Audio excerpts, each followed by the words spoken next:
Bismillahirrahmanirrahim. Assalamualaikum warahmatullahi wabarakatuh.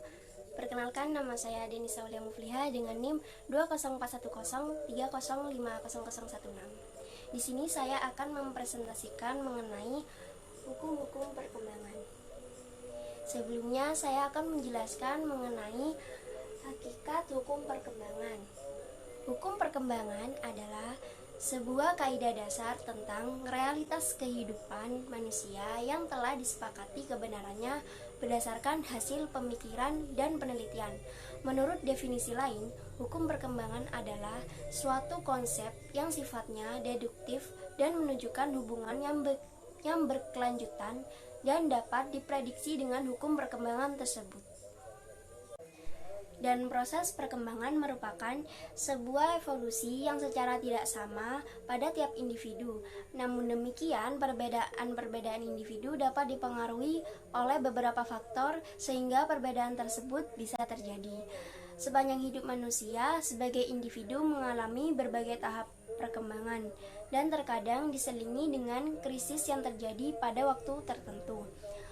Proses perkembangan yang terus-menerus teratur, naik dan turun, cepat ataukah lambat, semua itu menunjukkan bagaimana perkembangan mengikuti dasar atau tunduk pada hukum tertentu yang disebut dengan hukum perkembangan. Dan adapun macam-macam hukum perkembangan, diantaranya yaitu hukum tempo perkembangan, hukum irama perkembangan, hukum konvergensi perkembangan, hukum kesatuan organ, hukum hierarki perkembangan, hukum masa peka, hukum memperkembangkan diri, hukum rekapitulasi, dan hukum predestinasi. Baiklah, di sini saya akan menjelaskan mengenai macam-macam hukum perkembangan satu persatu. Yang pertama yaitu hukum tempo perkembangan. Menurut hukum ini, perkembangan jiwa tiap-tiap anak itu berlainan menurut temponya masing-masing. Perkembangan anak yang artinya ada anak yang mengalami perkembangan sangat cepat, tempo singkat, ada pula yang lambat. Seharusnya orang tua tidak perlu khawatir apabila anaknya mengalami perkembangan yang lebih lambat dari anak tetangga, karena pada dasarnya perkembangan seseorang ada anak yang mengalami perkembangan sangat cepat, tempo singkat, ada pula yang lambat. Seharusnya orang tua tidak perlu khawatir apabila anaknya mengalami perkembangan yang lebih lambat dari anak tetangganya ataupun anak saudaranya, karena pada dasarnya perkembangan seorang individu memiliki temponya sendiri-sendiri. Selanjutnya yaitu hukum irama perkembangan. Hukum irama perkembangan selain memiliki tempo, ada anak yang mengalami perkembangan sangat cepat, tempo singkat, ada pula yang lambat. Seharusnya orang tua tidak perlu khawatir apabila anaknya mengalami perkembangan yang lebih lambat dari anak tetangga atau anak saudaranya, karena pada dasarnya perkembangan seorang individu memiliki temponya sendiri-sendiri. Selanjutnya yaitu hukum irama perkembangan. Selain memiliki tempo, perkembangan ini juga terjadi sesuai dengan iramanya. Hukum ini mengungkapkan bukan dari cepat atau lambat perkembangan individu, akan tetapi mengenai irama atau ritme perkembangan. Irama merupakan sebuah gelombang, sehingga dapat diartikan perkembangan individu itu mengalami sebuah gelombang pasang surut mulai ia dilahirkan hingga dewasa. Terkait perkembangan cepat atau lambat ini, individu dapat dibedakan ada 3 golongan, yaitu yang pertama, ada yang perkembangannya berlangsung secara datar dan maju secara berangsur-angsur. Yang kedua, ada yang perkembangannya sangat pesat pada semasa kecilnya, namun ketika sudah besar, kecepatannya perkembangannya menurun secara perlahan hingga akhirnya berhenti. Yang ketiga, anak yang lambat perkembangannya pada semasa kecilnya, namun semakin bertambah usianya, semakin cepat perkembangannya. Berikutnya yaitu hukum konvergensi perkembangan. Hukum konvergensi ini menekankan kepada pengaruh gabungan antara pembawaan dan lingkungan. Hal tersebut merupakan hasil penggabungan paham antara paham nativisme dengan paham empirisme yang dikemukakan oleh William Strain yang kemudian dikenal sebagai teori konvergensi. William Strand mengatakan bahwa pertumbuhan dan perkembangan itu adalah hasil pengaruh bersama kedua unsur pembawaan dan lingkungan. Contoh dari hukum konvergensi, seorang siswa yang pengaruh antara lingkungan dan pembawaannya sama atau seimbang, maka hasil dari pembelajaran juga akan seimbang, karena semua bawaan dari seseorang siswa tersebut bermanfaat dalam proses pembelajaran.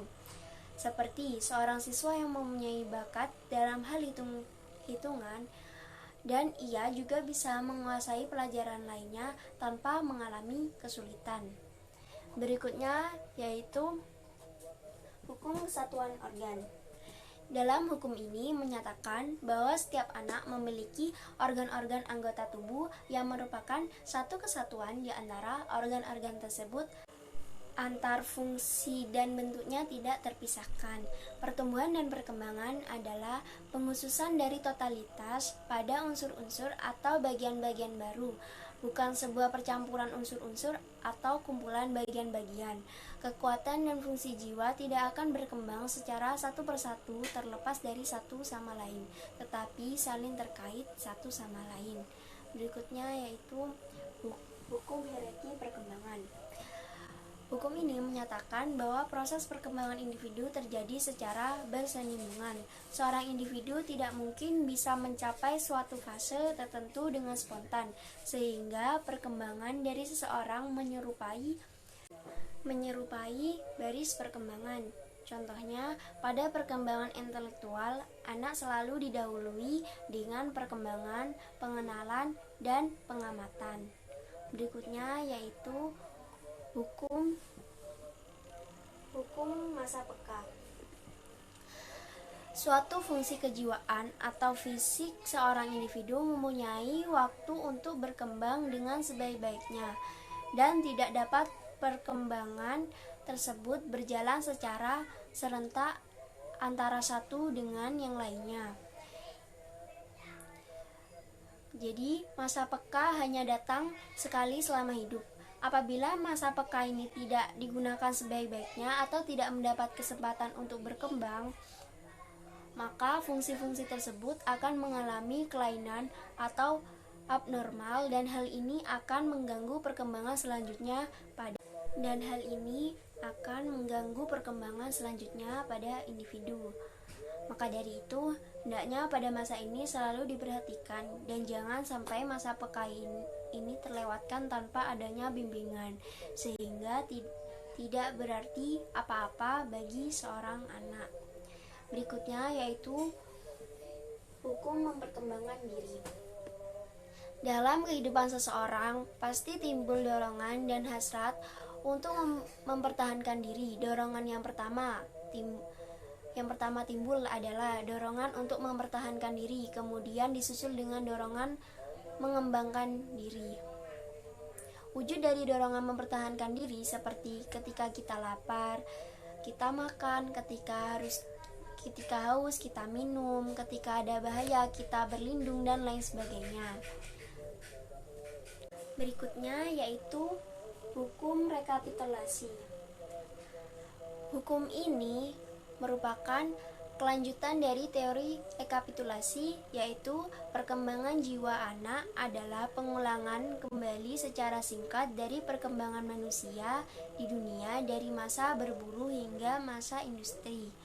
Pengertian rekapitulasi dalam psikologi perkembangan dapat diartikan bahwa perkembangan jiwa anak mengalami ulangan ringkas dari sejarah kehidupan umat manusia.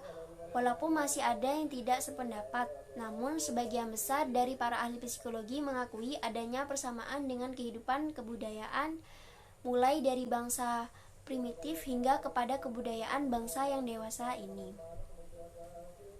Contoh pengulangan tersebut dapat dilihat dari fase perkembangan anak yang sesuai dengan kehidupan bangsa sejak zaman dahulu. Di antaranya yaitu yang pertama, masa memburu dan menyamun. Yang kedua yaitu masa menggembala. Yang ketiga, masa bercocok tanam. Yang keempat, masa berdagang. Dan yang kelima, masa industri. Yang terakhir yaitu hukum Hukum predestinasi. Predestinasi ini memiliki arti nasib atau takdir. Tiap umat beragama pasti memiliki kepercayaan bahwa nasib atau takdirnya telah ditentukan oleh Tuhan. Baginya, meskipun terjadi perbedaan dalam penafsiran mengenai hukum takdir, ini sesuai dengan paham agama dan kepercayaan mereka masing-masing. Tapi, pada umumnya, semua umat beragama mengakui bahwa apa yang telah terjadi atas dirinya tidak terlepas dari kehendak Tuhan. Oleh karena itu, perkembangan seseorang juga sangat bergantung pada apa yang sudah ditakdirkannya. Sekian presentasi dari saya. Apabila ada kesalahan dalam penulisan atau kesalahan dalam penyampaian kata, mohon maaf yang sebesar-besarnya. Terima kasih. Wabillahi taufiq wal hidayah. Wassalamualaikum warahmatullahi wabarakatuh.